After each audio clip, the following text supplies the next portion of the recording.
Good day everyone, this is my video presentation which contains my proposition paper entitled Is There Learning Continuity During the COVID-19 Pandemic? The present COVID-19 pandemic has brought extraordinary challenges and has affected the educational sectors. And the crucial part of it is no one knows when it will end. Many educational institutions have suspended their academic activities and classes because of the fearsome of COVID-19 danger. All the non-teaching staff had to stop working, and the President of the Philippines advised them to remain at home. COVID-19 is a disease that can quickly infect the immune system, causing people who are infected to experience greater damage and worst-case scenario could kill a person. In response to this pandemic, educational institutions have moved to blended learning.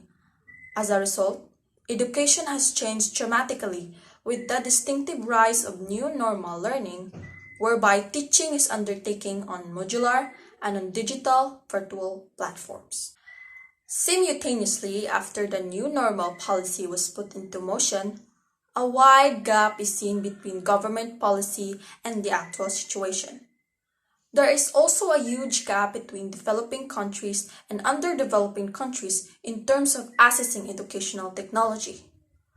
Some countries have actually prepared even before this pandemic had started, such as South Korea, but not all of the countries.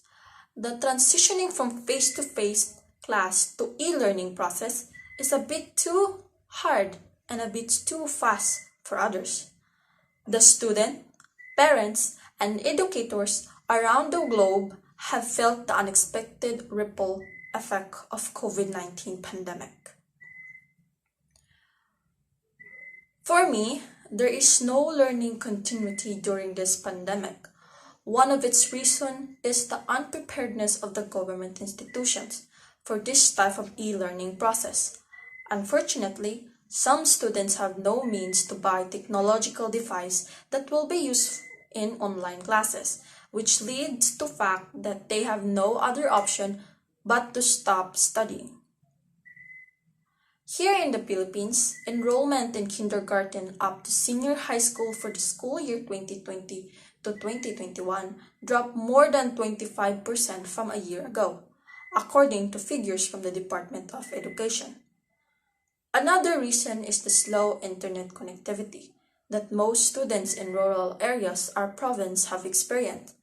Some of them needs to go somewhere or travel to a certain place that had somewhat fast internet connectivity, exposing them to more danger and compromising their own safety just to pass their school requirements. An example for this is the criminology supermer student, Cristelyn Vilans, who unfortunately lost her life in a motorcycle accident after looking for a better signal to submit her report online. These are one of the disadvantages of online learning. Almost all the majority of students have difficulty understanding the topic, some reason of which are the lack of guidance on learning and lack of internet connectivity in order to communicate to teacher as well as understanding the topic through online.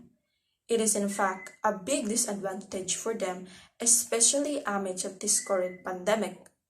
Some would either ask their classmates for information or just let things be, and some ended up copying one another in order to survive this school year, avoiding without growing pressure and stress. Education is an important key to success, but how can we attain learning when disregarding the needs and safety of some students? I highly applaud the teacher for doing their best. It's not only the students who are having a hard time with the sudden change of setup. The real problem here is the unpreparedness and the unfamiliarity with the system. May we all understand one another and try to be sensitive as much as possible. We should be helping one another in this time of need, and learning continuity can be possible if we embrace it by heart. Change is always inevitable, yes, so we should be active and be enthusiastic for this kind of change. If others can do, why can't we, right?